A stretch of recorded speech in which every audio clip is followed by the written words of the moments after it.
Yeah, you can start now. Good evening, everybody. On today's environment and farm session, we have a very eminent personality with us, and the Anajori team has been able to find him through various using their various networks, and it's going to be. I'm quite sure that it's going to be one very interesting session today. As you know, most of you would know, and the people who are new to the platform, Anajori is a collaborative platform. It's a not-for-profit organization, and we engage and promote various kind of initiatives that are striving for social and environmental changes, leadership building, and entrepreneurship in Assam in particular, and Northeast in general. During the course of the last few months, which is going to be almost a year now, Anajori has been engaging through virtual media and inviting experts from both field and academia to learn and enlighten our young participants of various fields to create a network of people who are genuinely interested in the development of Northeast. We are actively trying to connect the dots that can make visible changes in the lives and the environment of the people in Northeast. And in this series, we continue what we call the environment and farm series. We continue our talk today with a very eminent person, and I'm happy to have him over here, Jayaditya Purkayastya. Jayaditya is General Secretary of HELPUP, and he is also the member of IUCN Freshwater Turtle Specialist Group. It really sounds so good that somebody is working on such issues which can easily get overlooked in many countries, particularly in the developing countries. He's also the member of South Asian Amphibian Network. He works on urban biodiversity conservation and management. And this is something I would be very interesting to hear at what point we start differentiating from general biodiversity to the urban biodiversity, and why do we think that there is a need for such a segregation. So very welcome, Jayaditya. Thank you. What we are going to do, I would like you to introduce your work, yourself, and take us your journey since you started doing this work. Tell us what happened, how did it all started, what were some of the things that really inspired you, motivated you, what are the challenges that you faced? And as a youth group, how can we take this forward? What actions can we take both at personal level, at community level to make things better? So the platform is yours, and very welcome to the environment and farm session on the Anajori platform. Thank you, Dr. Sanjay ji. I'm really happy that you invited me and all the team of Anajori who have invited me here.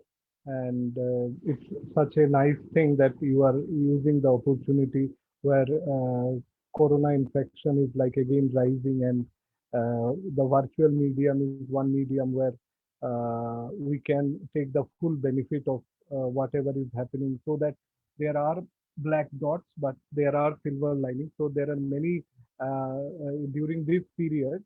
Many of us were introduced to people that in normal circumstances we wouldn't have met them because of the geographical distance. Now, because of this whole this COVID, the things, the bad side is there, but there also have good sides that we have to actually think about in a positive frame of mind. So the question that you have asked, like to basically introduce myself. So for many students, I talk and I tell them I am a very non-conventional researcher. I got a lateral entry in the field of research. It's not like linear entry where you do your degree and then you do your masters and then your guide decides like what if he has some project, you become a part of that project and do your PhD and like that. And I was fortunate enough to uh, be with or to be knowing some of the very important person in this field at the very early stage of my life, and they supported me a lot. So even my guide during my PhD, it's also a like a very interesting part. Like you can say I have like three guides. Generally, you are having like in the first part I had a guide like Porimal Bhattacharya sir and Shoibal Sengupta sir, and then the later stage I have Jotin Kolita sir also as my guide.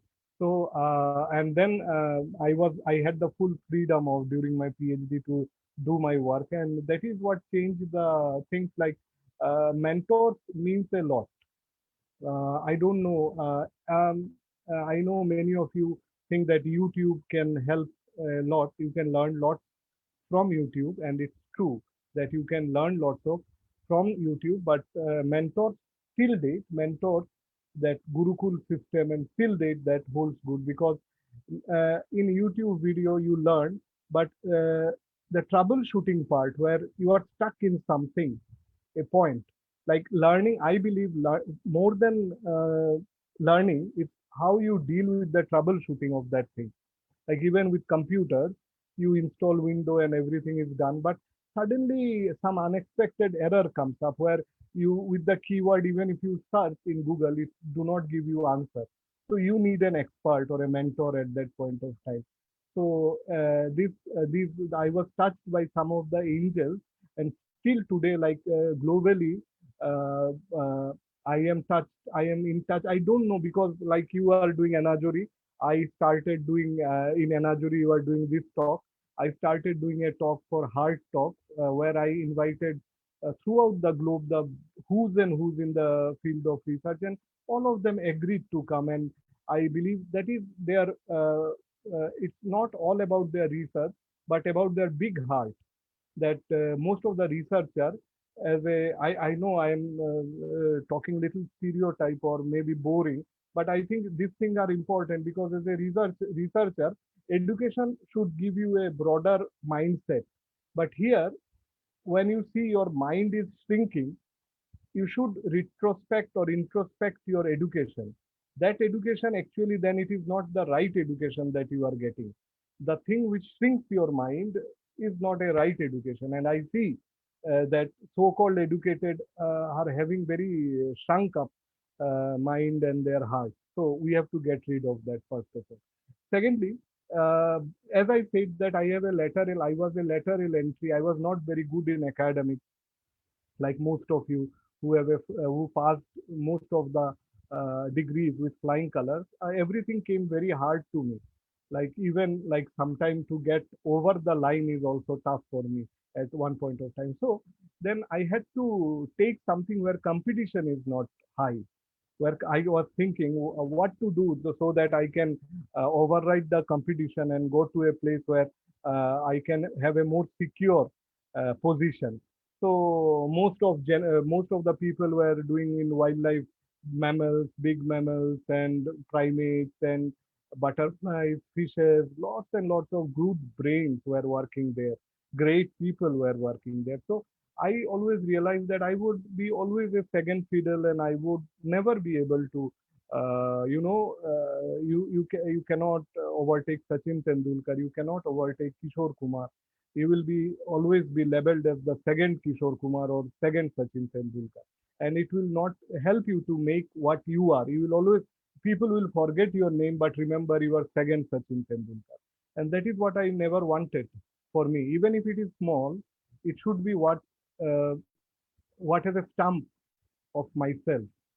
So I thought of going for certain non-conventional work. And when I started amphibians, reptiles in 2005 and 6, now amphibian reptiles are quite a lot of people were working in amphibians and reptiles. But once in 2006 and 7, there were not that much people working. So I thought, why not explore? And everybody was like disgusted. What do you work with? If you say you are working with a tiger, they feel very good about you, or elephant, or something which is very charismatic. But if you say you are working with snakes, or maybe sometimes snakes, people say there is a wow factor. But for most other, like house lizard and frogs and all, people do not give you a quite weightage. But that was my area, so I thought, why not make it little popular? And then in 2010 or 9 or 10, I thought of I thought like in the gardens of people, like there are lots of insects, butterflies, even birds were coming. But people were more interested in Kaziranga than what lies when they open their door. They pay money to go to Kaziranga and take the pain of the journey and everything. And at the end, they see some rhino, tiger. They are beautiful and they also enjoy. But never do they pay attention what lies when they open the door outside their house. So I thought there are many things there, obviously, but how to get people interested? So then I thought I cannot say anything because Kaziranga had a checklist of what are there in Kaziranga. But in urban landscape, we are not having a checklist. So I started working on checklist, and thankfully, in 2012, I came up with a checklist of amphibian and reptile. In 2000, I think 18, I came up with a checklist of amphibian, reptile, birds, and mammals. And then finally, me and my student Sanat, we came up with a checklist of butterfly, which just got published a few days back. So, and then we will go for trees and all. So at least we know more about Kaziranga, but what lies at arm's length, we don't know. And that was like amazing for me. Like if you are going for a wildlife study, people have a mind frame that they have to go to deep into the jungle and they have to work with such big animals and all. So I thought, and then I realized many people, especially for many girls, to go and stay deep in the jungle. There are many girls obviously there, but few are there. Even boys are there who are not very comfortable into going to jungles and being there. So then the urban biodiversity study is the best thing for them. Like I thought, why not just and because urban biodiversity, I believe, has more scope uh, in its timeline than what is there in a protected area, because the dynamics of protected areas change very slowly, like because they are protected. So where there is a wetland in a Kaziranga, after 5 years also you go, wetland may shrink or it may get flooded, but wetland will still be there, that hopefully, and in most likelihood. But in urban, within 1 month, where was a wetland, today there is a building coming up. So the the whole things in urban context changes very fast, and it is not a protected area. So you can kill any, you can cut any tree, you can just fill up any wetland, you can destroy any habitat within the urban city, because this is where people live. So because there is no as such law which protects this land or habitat in the urban landscape, so the only thing which will protect the urban landscape is the consciousness and interest of people like you and me. So if I say that I don't want to cut a tree, so the tree will stay. If I think that I don't want to destroy a nest of a bird, the nest will stay. So if I don't want to fill up a pond, the pond will stay. So many people just fill up because they wanted to fill up. It's not that they need extra space to live. It's okay if you need really extra space to live, it's fine. But many people, they have a property where they fill up the or destroy a small micro habitat just for no reason, like just for no reason, because they don't need that extra space to go and live there. So if we can just, I'll tell you a small story. Sustainable development that came to me very early. Like once in my house where there is the well, still there the well is. So there was a decision that two coconut trees were there, and the well was to be placed in the center because they realized that the water is good there, the water volume. So the one who is dealing with that, he decided we have to cut the coconut tree because the root of the coconut tree may destroy the structure of the well, and sometime it may do some leakage. So they have agreed that we have to cut. So I realized it was when I was in class 6 or 7, like that. So I asked that my father mainly. So is it possible that we can shift the well maybe 2 or 3 feet this side or that side and cut only one tree? So yes, I am pro nature, but I am also with development. So we did cut a tree and we saved one tree. It's up to you, the your perspective. You can realize it and you can think it, that we cut a tree, or you can think it as we have saved a tree. It is entirely your perspective, but I always believe in positive things. So I ideally would like to believe that we have saved a tree, and also we had the well that where we are getting water from, though it's filled with iron. So that is the condition of most of the wells in Guwahati. So now then, if we are talking about wells, then I come to urban biodiversity, one more context, that the wells are slowly drying up. Many of the wells in Guwahati. And there is no water in well, but water is entering your house. The houses where the water never entered, now those houses, the water are entering, but whereas there is no water in the well. So that is a very funny, contradictory situation. The reason is what we are Urban doing. flooding. Yeah, this is the reason that we have created. Like what we have concretized every structure, and so what happens? There is no chance for water to percolate. So we are not helping in recharge of groundwater. Now, where that water should go? That water should go somewhere, and that is the additional water burden that we are facing. Now, again, there are certain small steps that we can take and make our city very beautiful. Like every drainage system, I always, like, I have a meeting and I told the DAD and DC, and I requested them, why not stop this slab culture? Like from your house and over the drain where your car comes out, you have a concrete slab. Leave that structure should be not be there. You should use cow catcher, the loha wala patti, the one which is made of iron, so that नीचे में कुछ होता है, anything which happens inside, you can clean it. But when there is a slab, the drainage system becomes very vulnerable. Anything can get stuck. Then I realized that those who have already have this concrete structure, why not put barriers or wire mesh in the entry and exit of the slab, so that plastics and all cannot go inside and get stuck and block the drain. So these are the small steps that we can help. Then this, I don't know if I can share the screen or not. If I can share the screen, I can show you one very, then I can carry on the story. Yeah, you can share the screen.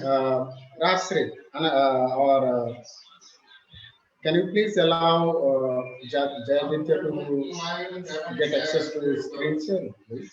Yeah. So once I can share, so I have, so even if it is no problem, no problem. So Now just you have access.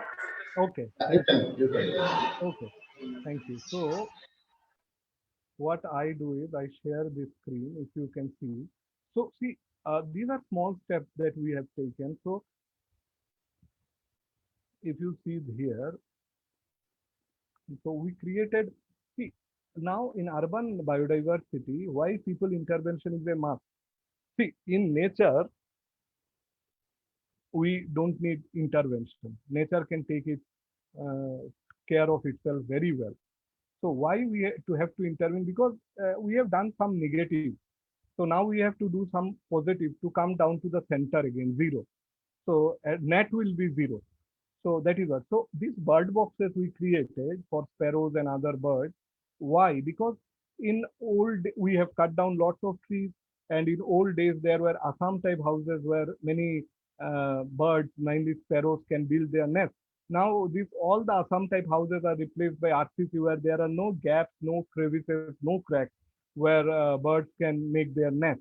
So then slowly, when they are not able to make the nest, they will not be able to breed, and slowly, their population will decrease. So we have to give them that opportunity. Making a bird box with a shoe, you can make a bird box. You do not have to make this fancy one. We made this fancy one so that you like it, so that it looks good to your eyes. Bird do not need anything which looks good to eyes. They just need place to stay. So once you see it looks good to your eyes, and maybe you will be attracted to make something like this for the birds. And really it helps. This small step, see, we lose a lot of time and energy thinking of for doing something big, and that big never comes. So we have to do this small step which really matters. So I'll just go to this photograph that I took.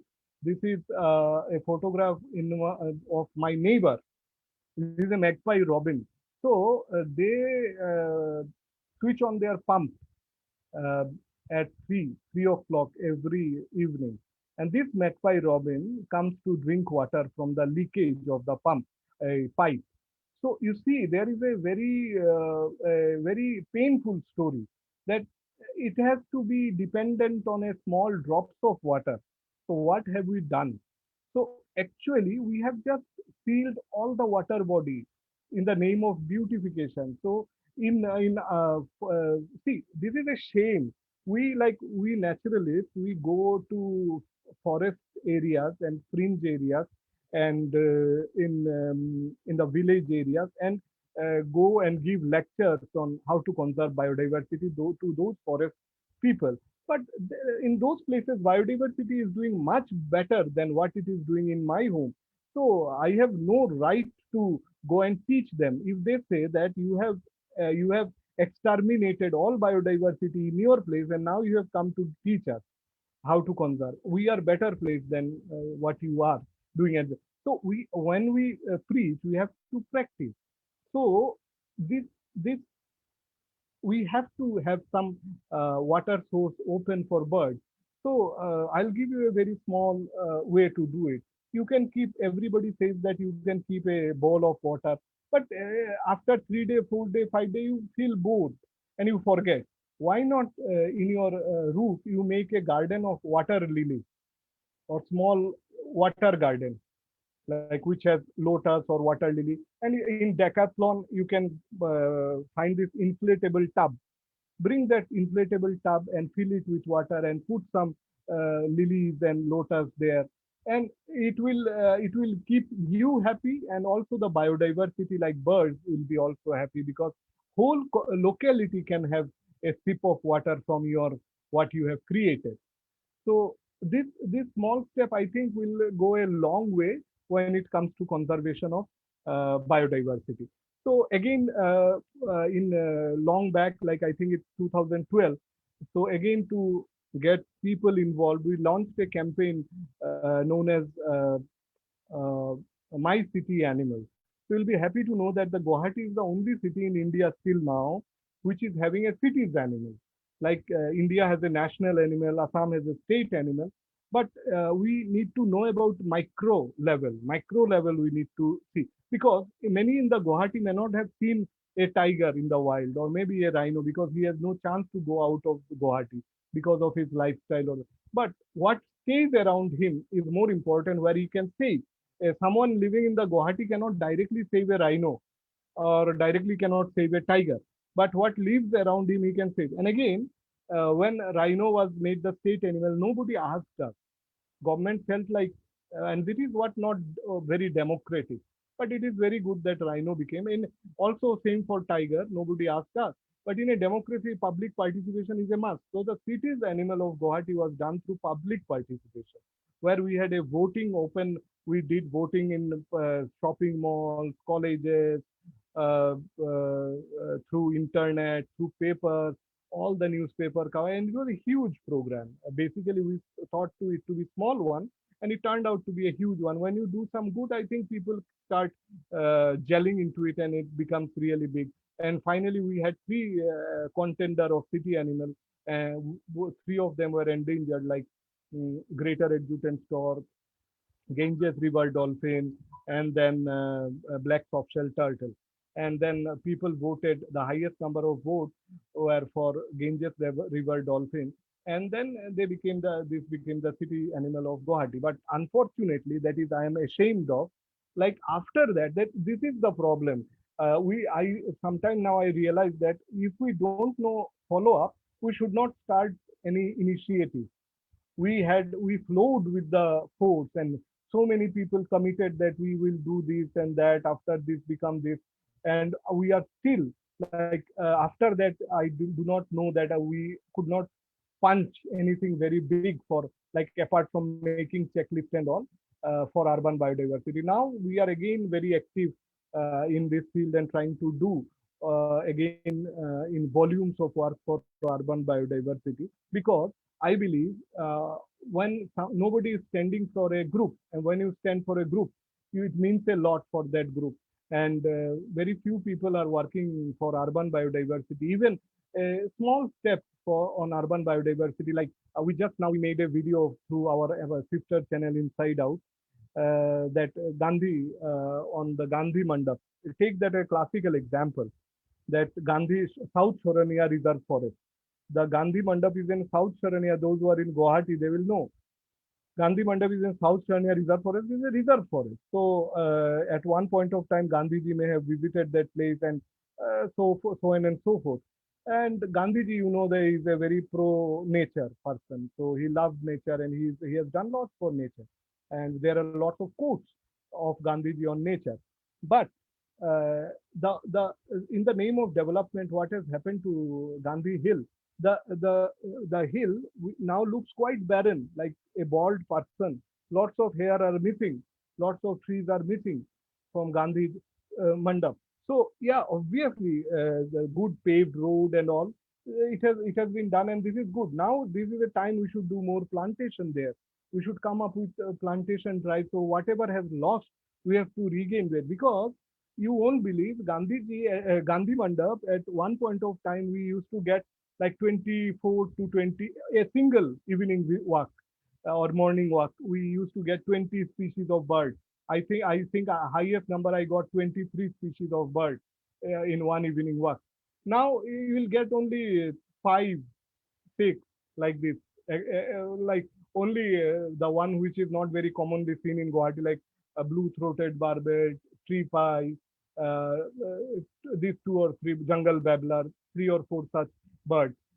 Or most of the interesting bird like oriole, I don't see much now. So interestingly, I will tell you, my father was telling, like, see, there is a vicious cycle. My father was telling that my father is into plantation. He does lot of agriculture in my home. So he says that that grout, that louse. So lots of louse are half eaten. And in my life, I have never seen faced this issue, half-eaten louse. So what made this louse gone? Then I realized that squirrels. So in last till that I remember, I have never seen squirrels in my locality before last 3 years. So is it a good news? Apparently, it looks it's a good news, because squirrels are started visiting my house, and wildlife is reclaimed. No, because it is not that our locality is becoming greener. No, our locality is developing because people are living. It is because my locality is just below Gandhi South Sharania Reserve Forest. So because of the destruction up there, the squirrels and all the birds like this came down. This came down because these are residential areas, so we have some small plantation and vegetables here and there. So they have started eating into them. Now this will give rise to man-animal conflict. Now my father is trying how to get rid of those squirrels. So where is the origin? We are, see, when we have fever, we take two type of medicine. One is paracetamol and one is antibiotic. Paracetamol relieves us from the symptom, but it does not eliminate the cause. We go for antibiotic or our body heals from the cause. So what my father is seeing is a symptom. What my father is suffering from is symptom. It is not the cause. Cause is somewhere, the cause was written back 3 years back. So this is how urban thing changes. Okay, let's give you another example to highlight what I mean. So there is a pheasant tail jacana, a bird, very beautiful bird. I'll check if I have the photograph. These are the frogs and amphibians from Guwahati. These are just to show you snakes from Guwahati, lizards. These are all from Guwahati. So these are turtles from Guwahati, and we do this type of work. Not don't want to go in details. So I just Amazing. want Amazing. yes. So I just want to show you pheasant tail jacana if I can locate one. Uh, I generally do have good photograph of pheasant tail jacana, but somehow I missed out. Anyway, you just can check it out somewhere. Pheasant tail jacana. So pheasant tail jacana is damn beautiful bird, and they lay egg in foxnut makhana, foxnut leaf. This foxnut leaf gets very big, 1 meter in their diameter. So they can take load when they are mature.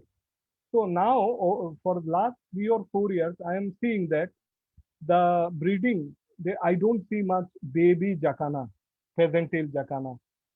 I do see adult, but don't see much of baby jacana. What is the reason? I was thinking. Then I realized they see how close knitting the system is.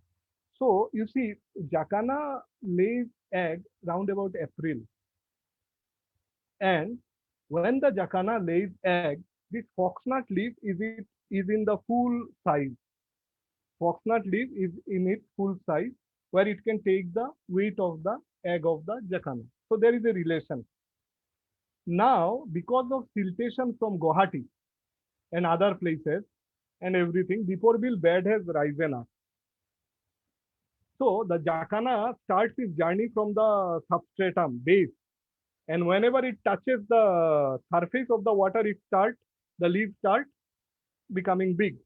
Now, for example, you take that the generally, like if you are having like 2 feet water, so the jacana leaf will slowly move, and maybe in March it will touch, in March middle it will touch, or March, early March it will touch, and slowly it will become big, and in between the middle April they will become quite big to hold the egg. Now what happens, because of the water level going down, the jacana, which needs the time to travel, now it doesn't need time. It very quickly reaches the surface of the water, because the distance between the surface of the water and the substratum is reduced because of the lifting of the bed.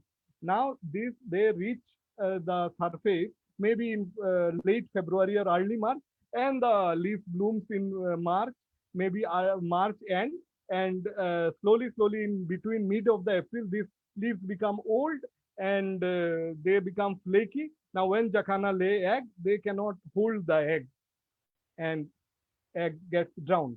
So there is a system going on. There is a system going on, and which includes human. The problem is that when we think, like, there is a saying um, in English, greatest creation of nature. We human are the greatest creation nature, and we don't take care of nature. But in Assamese it is Jivoshrestha, Manu, Jivoshrestha. He is the greatest creation. They are actually is the ego of human speaking. Who said you are Jivoshrestha? Who says you are supreme? Did you ask elephant? Did he agree that you are the supreme? You yourself suddenly one day think you are the greatest, and you yourself in your book started writing Jivoshrestha. This is absolutely stupid, because you have never asked a tiger if he agrees to your point or not. Because when you are exclaiming that you are the best, you have to take agreement and take consultation and make consultation with others and take their opinion. Once that is done, then only you can say. So this is very stupid. And I think in a broader perspective, many people are in a opinion that we people are very harmful to nature. We people are very harmful to nature, and I disagree. Nature is too big. Like Earth is 4.5 billion years old, okay? And it has seen worse things than humans. It has seen molten Earth, and it has seen like massive earthquake, volcanoes, and everything. So, and suddenly there will be one jerk, and the humanity, like dinosaur, like that huge animal could not survive.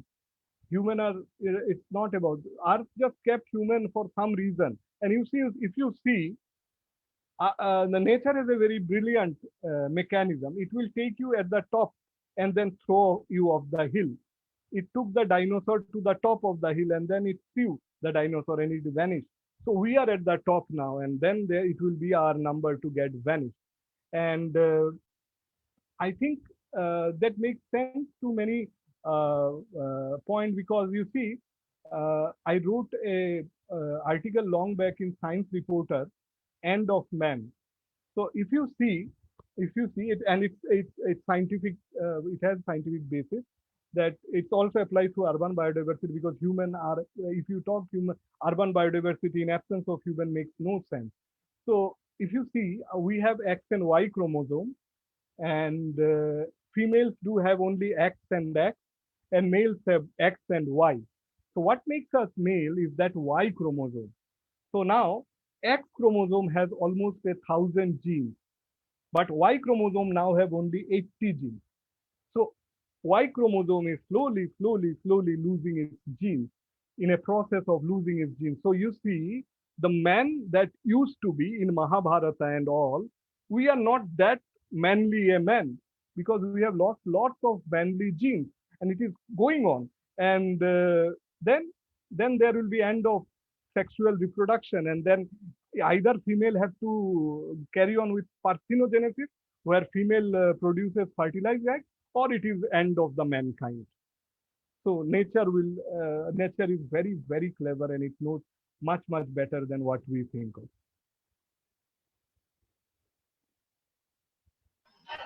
Super. Would you allow us to go for a question and answer session, or would have some more to say? Anything, We are anything. I'll be happy to whatever you say. If you people are willing to ask question, I'll be more than happy to answer. okay. So thanks, Jayaditya. Then let me start asking you. Yes. We as ordinary citizens, as ordinary people, have always heard of biodiversity.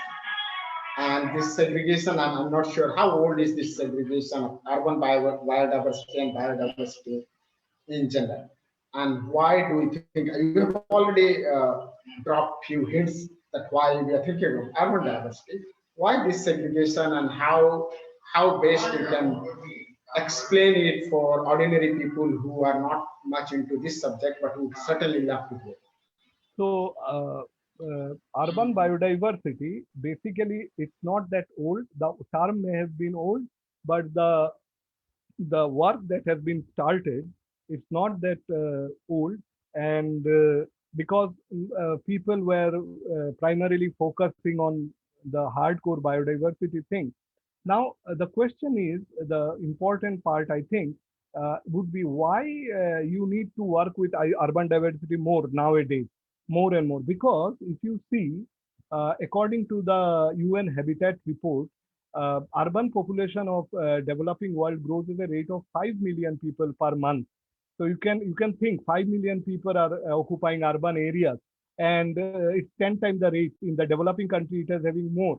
And then see, we may be urban and we are not in the forest, but our footprints are deep into the forest. In the Amazon jungle also, we have our footprint, because our requirement is fulfilled from those. So what we do in the city center of New York, Delhi, or Guwahati, the impact is there inside Kaziranga, the impact is inside Amazon, the impact, because we are taking lots of resources out of that. Like, for example, if we see 46 hectares of forest is cut down every day, 46,000 hectare of forest is cut down every day, which is around about 13 million hectare a year. So obviously these tigers are not cutting down the trees for their purpose. So it is being done. So if we do not study, because what is forested area today, tomorrow may be suburban, and day after tomorrow may be urban. So if we do not know how to manage this urban society today, tomorrow there is a chance that the Earth, 2% of the geographical area is occupied by Earth, and this is our footprint is so big. Now consider the fact that 2% become 5%, and it means a lot. Like over the centuries and decades and decades and decades, that we are just colonized, we have colonized the 2% of the earth. Now, if it doubles or even just 1%, 10% increase in that means a lot. So if we do not know how to manage this present urban areas, this is what is going to happen to the forest fringe areas tomorrow. So we have to be ready. We have to be ready. And the best way to be ready is to gather data. Even if you don't do anything for conservation, if you note down what is happening today, what is happening day after today, and like that, if you note down data, this data will can be recreated and to mitigate or to avoid this situation because you have a data set. So then that data, the extract of that data can be utilized before a spot starts becoming a urban spot. Like for example, in Guwahati, we don't have a park culture. For example, in New York and all those cities, Huge apartments, no parks. there is a park culture, and it's not because we have to go and roam around. This park culture are the small island biodiversity within the cities, and it is not only one park. Every locality is having a park. Every locality is having a park, and those parks are the green lung of that area. So because we did not learn when we were developing cities, now tomorrow where there is a hardcore village, tomorrow if we take this knowledge of developing park within maybe 2 square or 3 square kilometers, then we know that, so we will have much more planned city, and a big component of the city then will be invested in conservation of biodiversity within city. And how do you take this measure? How do you come to this conclusion? Just by recording data in the cities, because it's like a cancer patient. It's in the advanced stage in some cities, the cancer has spread. You cannot do, but you can learn from this cancer and let other areas know how to not be in cancer. I've been traveling across the small hills and the mountains in Guwahati. And what I have found out in last 3 months is this huge chunks of mountains are being today cut. I don't know whether it is legally or illegally, because I see government cutting it down for some office buildings. I see schools cutting it down for extending their school building. I see people with absolutely no right to construct anything on a mountain, constructing their houses, even setting up which starts as a more or less like a slum with a teen group, and then it grows bigger and bigger. Are there laws that as citizens we can take over and complain to the police that this is not right? Or is it that all those people who are doing it, from schools to government, they have the right to destroy these beautiful hills, and along with that also, the, as you said, the biodiversity gets, where is the law coming in? What can be done legally, or is it all illegal? See, there is a straightforward law. There is, it's not like you have to implement a law to get rid of. That is why sometimes eviction drive starts. So why we need eviction drive? Because see, why do we need to pull out our teeth? Because we did not brush the teeth well. We have to go to dentist and do maybe extraction of the teeth?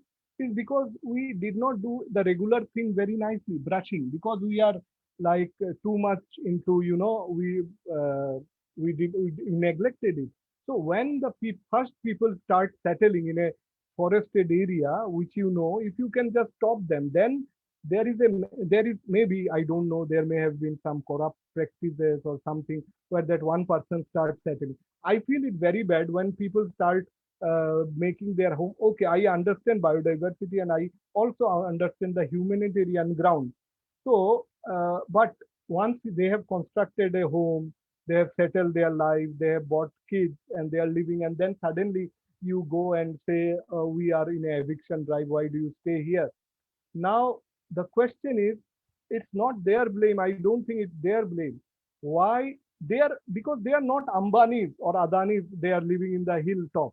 It is very difficult to live in hilltop. You have to walk like hell to come down because they are very poor people. They have no place to live. So So once the first person when they come, if you can stop them, then this situation never comes. So now we have, it is because of political reason, because of socio-economic reason, we have created a situation where we have to go to loggerhead with people.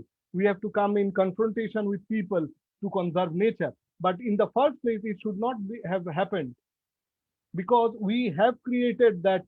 See, many of us are not happy with the way of journalism nowadays. We say this media house very biased and shows all stuff of news which is over the top and shouts. But it is we, that news media is not right, but we liked it at one point of time. We supported it and we gave it the TRP that needed. And now it became the rule that everybody comes and shouts in the TV9 news. The old days when DD1 was there, people were silently giving the news what news should have been. We were bored with that, and we liked the culture where people shouting, abusing each other, and now we cannot withstand that culture anymore. That is Right. what has happened. Right. Uh, Anybody from the audience would like to ask questions, please, you can either write it in the chat box, you can, and I would prefer that you directly ask from Jaiditya. So it is conveyed much better than probably I can read it out and do that. Hirumani, any questions? Yes, I was on mute. Yeah. Thank you, Jaditya sir and Gupta sir, for the information you shared, right? So, my question is it's a basic question. I think you have already answered that. So, as basic citizens, right? Can we come together, or like from our side, what can we do? Is there any forum or something like that where we can join and just for help? Yes, I believe the power of a single person is very big, and we underestimate our power. Uh, because if a person can make a whole forest, so it's a huge power. So it's not very hard to say what is right to be right or what is wrong to be wrong. We have to be that vocal about the things what we feel conviction about. And if you believe that something, see, very small step. I always tell you that uh, big steps are out of our reach, and let that big bodies take those steps. But make big bodies push big bodies through our small steps, that they get ashamed that this one individual with his own capacity is moving a thing and we are sitting here not doing. So it's not about blaming, it's not about doing anything. If you just do what About doing our own part, yeah. you just do what you feel right about, and you see support will come. So it's like I told you, like if you see a drain which the plastic is getting stuck inside the drain, a wire mesh in both the side of the slab in the drain is a simple thing. Like for example, if somebody goes and makes a small area within his house which does not have a slab over it or a footpath over it, that small area may be a water reservoir of, so to say. So at least it will. I'll tell you. Even my mother, what she did is this AquaGuard water. AquaGuard, after AquaGuard RO, it releases lot of extra water. So what we Right. do, we put it in our, either we keep it or we put it in our basin. But in basins, it will again go to drain. So it will again follow the same route and go. So my mother, what she does, she puts the wire outside the window so that it directly the water fall in the ground. So at least every day, 5 to 6 liters she's giving to the our house ground, so that that will be absorbed by the nature and recharge groundwater. May not be that groundwater I will drink. It may go to someone else's house. My grandmother, what she did after puja every day, she gives in a small pot. She gives rice to God, and after that, every day 2 o'clock in the afternoon, that she brings out the pot and put it all the rice outside, and you can come and visit and see. There will be 30 to 40 sparrows waiting for her. So that did not require a PhD to understand. So Exactly. Yeah. that is the, if we go to back to our roots, and if we are more tolerant, if we have to be more tolerant, like a bird making a home over the your tree, and it just poops on your bike, and your every morning you have to clean your bike, and you become very intolerant and want to get rid of that bird. Just help that bird to stay there. If such, it will give you a peace of mind when it gives babies there. Absolutely. I mean, the other day we had a group who are exploring urban forest in Guwahati and taking people to show them what is there in the nature and how you can spread that and how can you can make a nest, keep a water outside, probably give grains, fries or maize. So they gave us a list of things that we can do, and I'm very happy to tell you that many of us have actually got enlightened and started doing that, and Very we're nice. just not aware of that. Very nice. Kasmira, any questions from you? I say G Sarma.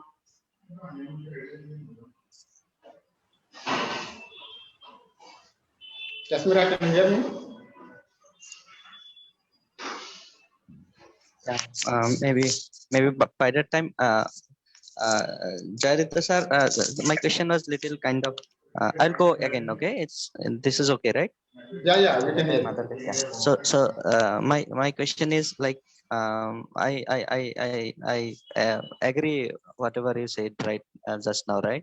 But another thing I wanted to ask is like, is there any forum in Guwahati, or is there any team in Guwahati with whom we can connect, and like we can tell people that this group is doing like this. So if you want to do this, then connect with this person and like that.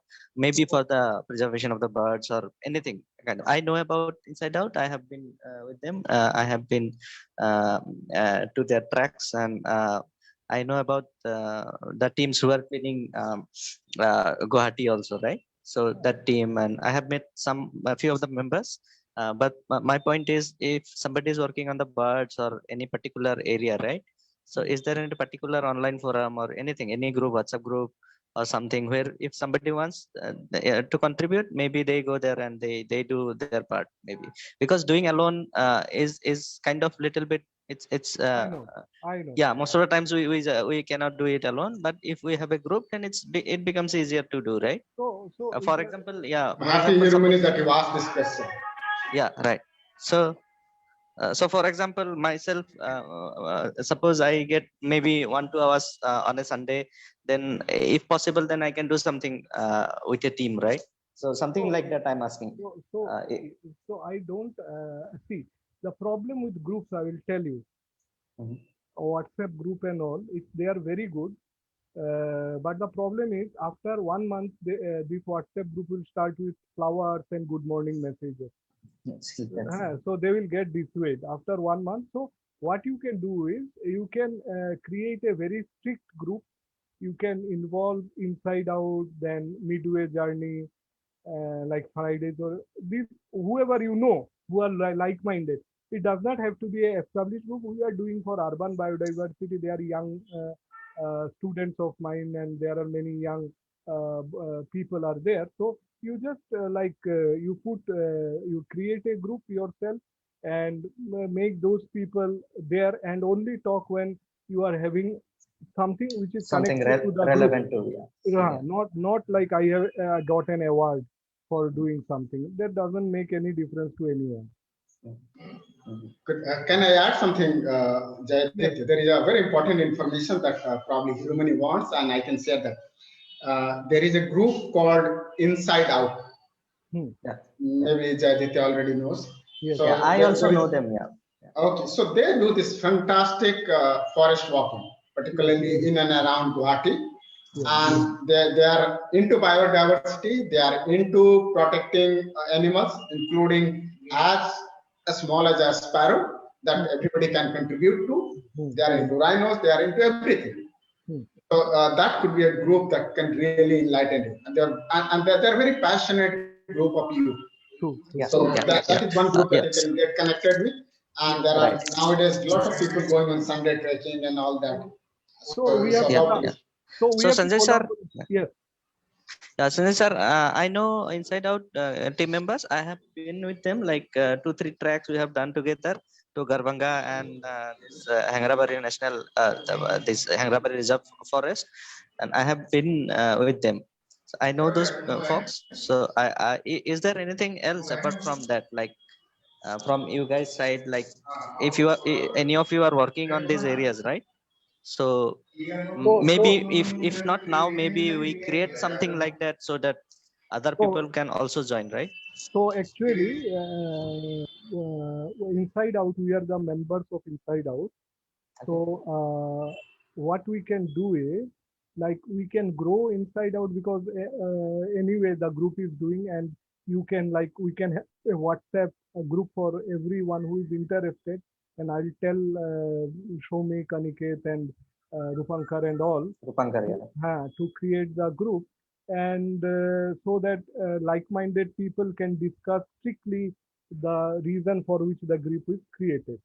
So then you can, like, if you have we do lots of IDs for birds, like so you have seen something which is very intriguing to you, and you can post the photograph there, and we can try to ID it or give you some information. And conversely, you will have also expertise in certain fields, so suddenly we come up with something.